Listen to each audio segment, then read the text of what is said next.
Back on the road again.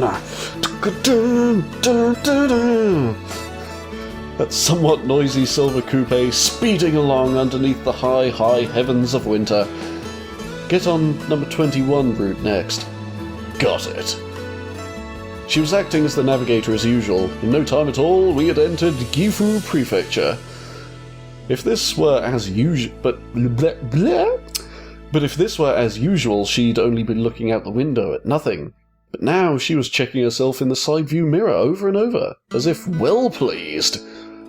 Checking herself in that mirror as if she didn't want me to catch her doing it. Oh, you sly little cutie, you. What is it? Well, it looks like you're pretty happy with those clothes, that's all. Not really, it's nothing like that. With that, she stopped looking at the side view mirror. But after a little while, she started checking herself again as I watched.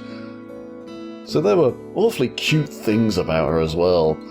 But even if it was something as small as this, as normal could be, I found it very cute. Oh, there's a little connection there. Around when the sun had darkened into night. Some roadside somewhere around when we'd finished our dinner. Convenience store again. I wonder what's happened since we left.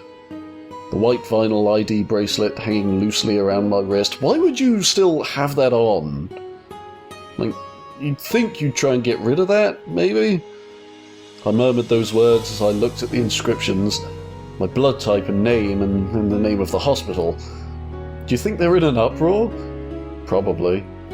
Yeah. Parents, friends, and the doctors.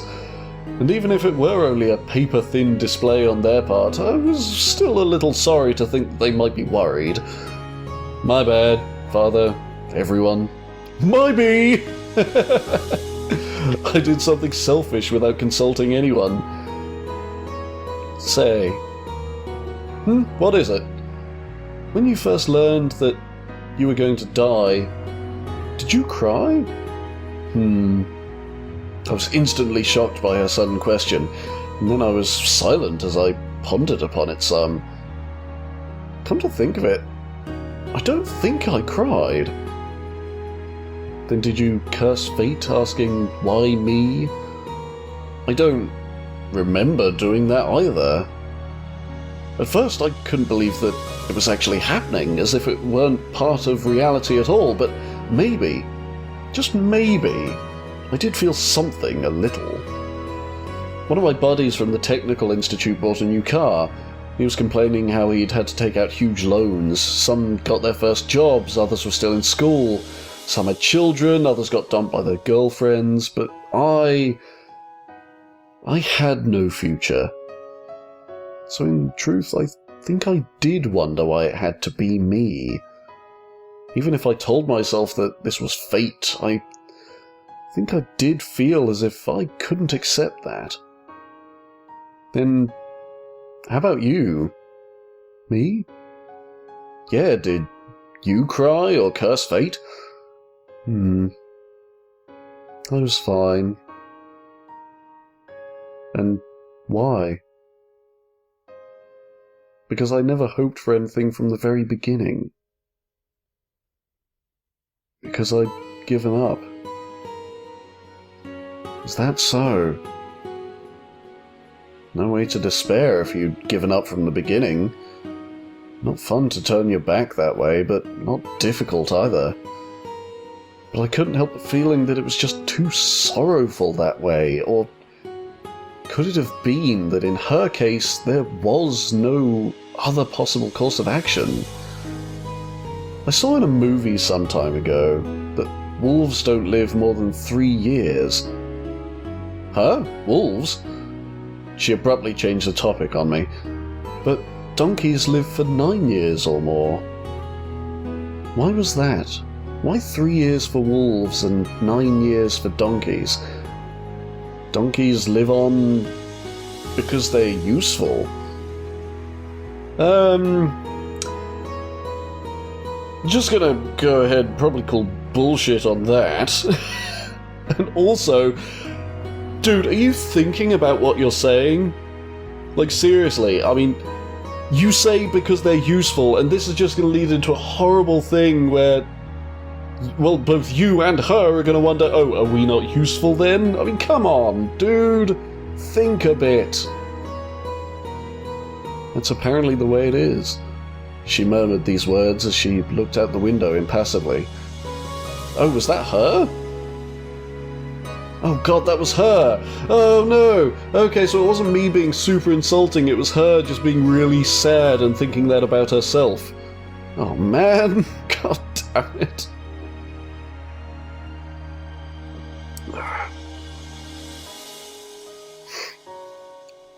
So was this the thing she told herself, to resign herself, to abandon herself to her fate?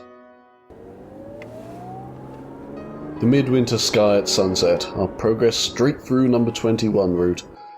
The flickering white specks dancing in the twilight sky. It was starting to snow, and snow hard. Is something the matter? Yeah, it's snowing. And sure enough, it looked like there was snow covering the roadsides.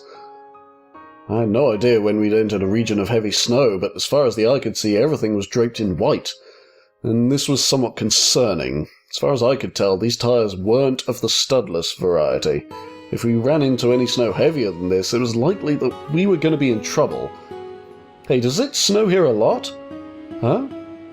See, if it snows much more than this, it'll be tough and we could die. There wasn't any snow on the road right now, but it'd be no surprise to encounter frozen road segments from here on out.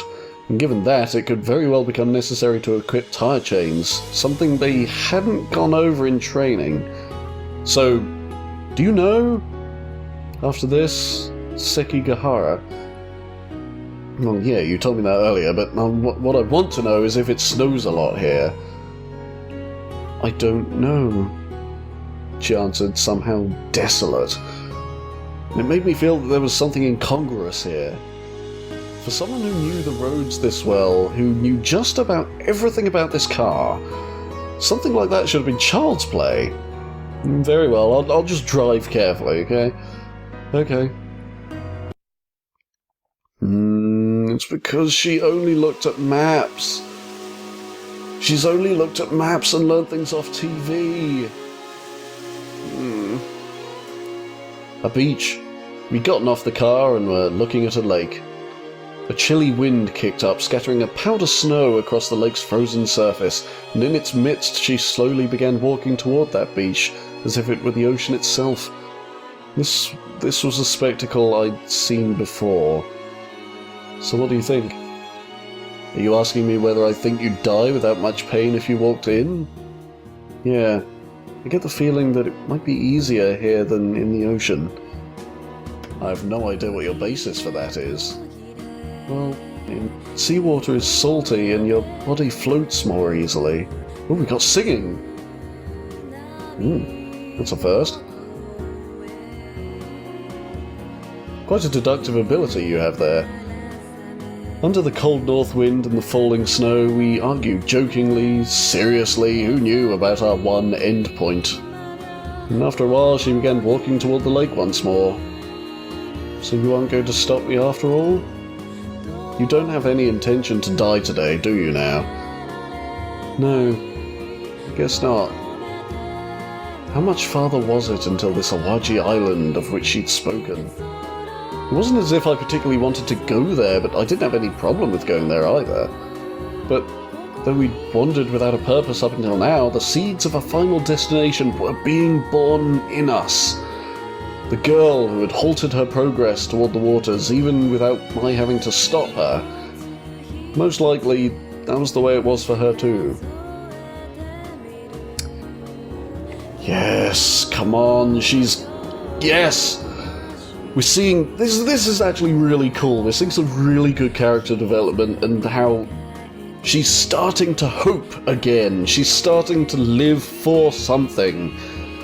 And that's great. That's wonderful. I really want her to, because she seems so sad, just so crushed by everything. I want to see this turn out well, and Like, I know there's only one way that it can ultimately turn out, but I at least want that to be as happy as it can be. Time for another drink.